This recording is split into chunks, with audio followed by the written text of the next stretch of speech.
Friends, welcome back to out of home. ഇന്ന് എനിക്കും എൻ്റെ ഫാമിലിക്കും വളരെയധികം സന്തോഷമുള്ളൊരു ദിവസമാണ്. കാരണം ഏറെ നാളുകൊണ്ട് എൻ്റെ മോൻ ആഗ്രഹിച്ചൊരു കാര്യം നേടിക്കൊടുക്കാൻ പോവുകയാണ്. ഇന്ന് വൃശ്ചികം 1, മണ്ഡലകാല ആരംഭം. ആദ്യമായി കാശിമോൻ മലയ്ക്ക് പോകാൻ വേണ്ടി മാലയിടാൻ പോവുകയാണ്.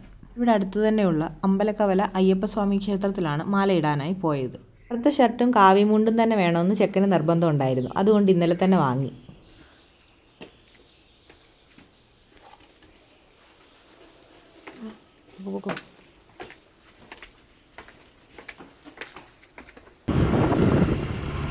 ഒന്നാം തീയതി ആയതുകൊണ്ട് തന്നെ അമ്പലത്തിൽ നല്ല തിരക്കുണ്ടായിരുന്നു. മാലയും വാങ്ങി, മാല പൂജയ്ക്കുള്ള രസീതും വാങ്ങി അമ്പലത്തിൽ കയറി മാലയും ഇട്ട് ഞങ്ങൾ തിരിച്ചിറങ്ങി. കാശിയുടെ മുഖത്ത് നിന്ന് ഒരുപാട് സന്തോഷമുണ്ട്. കാരണം അവൻ ഒരുപാട് നാളുകൊണ്ട് ആഗ്രഹിച്ചതാണ് ഈ മൊമെൻറ്റ്. അപ്പോൾ ഇതായിരുന്നു ഇന്നത്തെ ഞങ്ങളുടെ വളരെയധികം സന്തോഷകരമായ ഒരു മൊമെൻറ്റ്. പുതിയ വീഡിയോയുമായി വീണ്ടും കാണാം.